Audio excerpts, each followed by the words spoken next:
Je suis partie de Genève il y a quelques années et on s'est installé près de Nantes effectivement. C'est un choix tout à fait personnel et voilà de vie de s'installer dans cette région. Mais après je suis toujours, disons je reviens encore très souvent à Genève et puis ça continuera à être le cas. Voilà. Mais après ça c'est des choix disons personnels.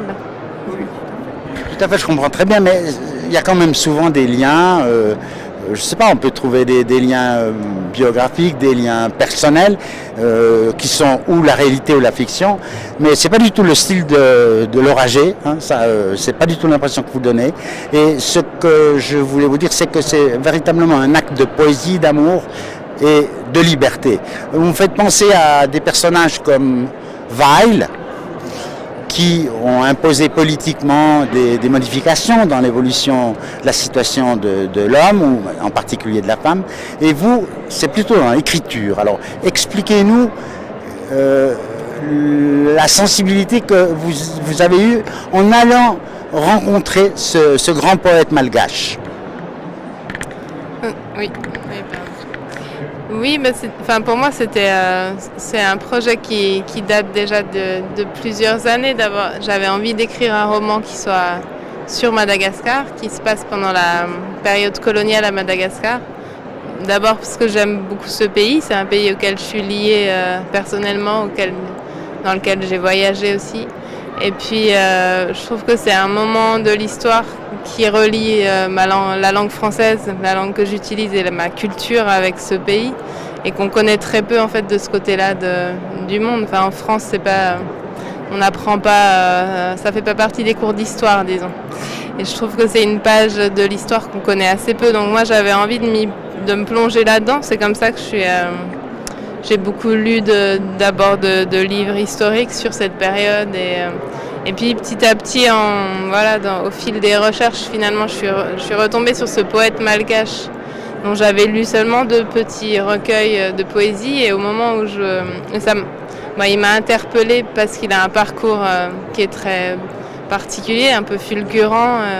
Il s'est suicidé à l'âge de 35 ans en laissant quand même une énorme œuvre, mais en grande partie inédite.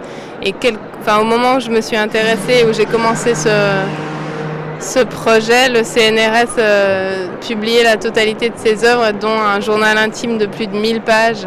Voilà, ça a été un peu ça le déclencheur je me suis plongée là-dedans, et puis j'ai vraiment eu envie d'inventer et de raconter ses débuts en écriture.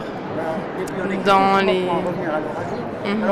ce jeune poète de 15-16 ans qui découvre la langue française, est-ce qu'il fait partie plutôt de la fiction ou de la réalité ? Les deux, c'est ça, avec un personnage qui a existé, c'est un personnage réel. Après, moi, je l'invente à ma façon, je vais le faire vivre et revivre à ma façon. C'est la liberté du roman. Après, j'ai fait sur lui, j'ai pas inventé de faits, disons, ce que je raconte comme dans son parcours de vie, c'est pas des choses que j'ai inventées, mais après, la façon dont je le fais vivre ou parler, c'est romanesque. Écoutez, je peux, c'est pas une interview, on fait des coupures, vous inquiétez pas. C'est pas une interview de 15, 20, 30 minutes, c'est des petits flashs qui vont passer sur YouTube, donc on va faire un montage. Alors c'est pour ça que je vous ai un peu coupé, d'ailleurs lui aussi je vais devoir le découper au gaz d'ailleurs, au grand gaz. Alors j'avais d'autres questions à vous poser. Au niveau de la création, là on en a un peu parlé entre la fiction et la réalité, donc c'est un sujet qu'on a abordé. Alors, je ne suis pas obligé de répondre, hein. C'est une question un peu sensible à vous poser. Lors de l'écriture de ce livre, vous nous donnez l'impression, non seulement en tant qu'écrivain, en tant que fiction, en tant que littérature, vous nous donnez l'impression que vous-même, vous avez, pendant toute la période où vous avez écrit ce livre, vous avez revécu des choses qui vous sont arrivées bien des années en avant. Alors, est-ce que c'est une rencontre de hasard, de la fiction, encore une fois, de la réalité, ou alors c'est votre pouvoir créateur d'écrivaine? C'est complexe comme, comme question, mais forcément c'est un mélange de tout ça. Un roman, il est surtout là, il est au croisement entre une réalité de laquelle je me suis inspirée, donc qui part de recherches sur des personnes qui ont existé, sur une époque, sur ce qui s'y passait.